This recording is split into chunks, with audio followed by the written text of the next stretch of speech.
All right, hopefully you guys can see me okay. My name is Nathan Youngrice. I just graduated recently from the Eller College, actually.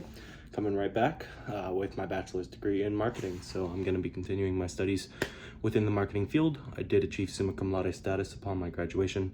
I worked really hard during my undergraduate time to achieve that, and yeah, I'm really good with people and have trained my sales skills through working multiple positions with various companies, including door-to-door roles in Arizona and Florida, and car wash membership sales in California and Arizona, as well as internship experience. Last summer I was with Ford and I learned a lot from that as well. Participating in competitions like with the Eller Professional Sales Club and through a class that I took in sales and studying extensively, it's all helped me get really good with the sales process. Right now, I'm also running a small business, a curated boutique here in downtown Tucson at 6th Avenue Antiques, selling vintage clothing and also just curated sportswear, etc. Anything that would sell mostly to a younger demographic of people that are shopping there. I do online sales as well, but the bulk of my time for the business has been spent recently on getting the in-person store set up. Moving on to the next question, something that motivates me personally, I know this is one of the examples, but I definitely agreed with it, is financial stability. That's something that I've thought of for a long time. It's why I went into business. I wanted to learn a way to make myself successful. I firmly believe that having financial stability early in my life will be good for me long term, both in building generational wealth for mental health and just for the success of my family and everybody else, and allow me to build a good legacy to follow me. I do want to make an impact on the world, but from everything that I've seen in our society, you got to have money to do good like that. So eventually I would like to be in a position to help others, but I need to help myself first. Professionally, something that motivates me right now is growing the small business that I said that I am running. So that has taken a lot of my time for this summer. I've been learning a lot, and I am planning to be continuing to run that at least through the end of this next school year, next May, while I do my master's in Tucson. I discovered it to be a pretty profitable venture for me, with a mix of online sales and also the in-person sales. I have a decent profit margin for retail going already, very strong. I have a developed eye for spotting underpriced items, and that's how I was able to build the storefront and maintain my margins the way they are thus far, and I hope to continue doing the same moving forward. I have been putting my marketing skills that I learned in my studies and professional training to work and have found decent success, even while I have been launching during what's considered the tough season for business in Tucson of the summer. June was my first. Moving on to question number 3, where I was asked about some of my soft and technical skills. I was able to come up with a couple. The first one for me as far as soft skills go is leadership. Not to be cocky, but I have found in a number of situations that it is a pretty natural tendency for me to take control in situations where direction and order is needed, or to speak up on behalf of a group. Oftentimes I do speak up while others might wait for somebody else to speak. That's a pretty common thing that I've seen in our society, and that's something that I'm trying to break away from. It has been me on a number of occasions who advocated for peers to the administration and raised issues that were shared and laid out a game plan to move forward when everybody else was giving up. And then the next one for soft skills that I came up with was coachability.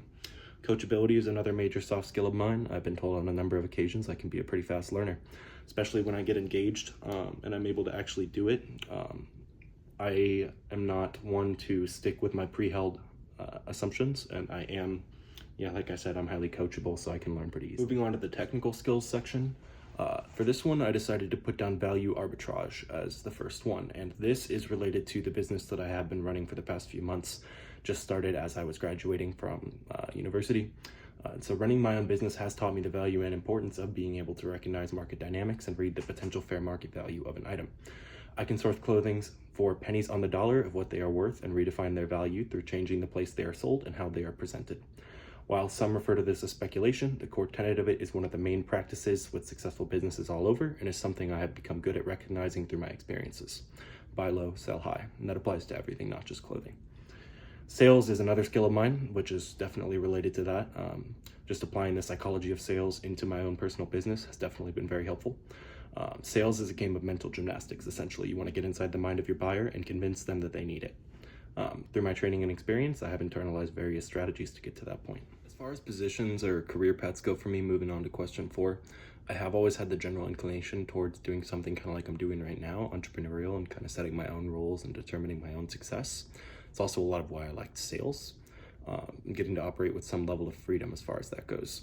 I have very much enjoyed the creative struggle of getting a new business started and learning the ins and outs of the process as a whole. I plan to learn as much as I can to be applied in whatever position I might end up in.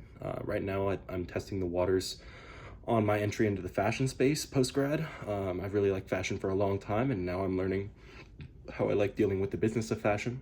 And I think that's going to be a great thing for me, whether or not I decide to stick with it, to talk through in interviews moving forward about what I learned. Running your own business is very hard, and I've learned a lot thus far. I assume I'll only continue to learn more.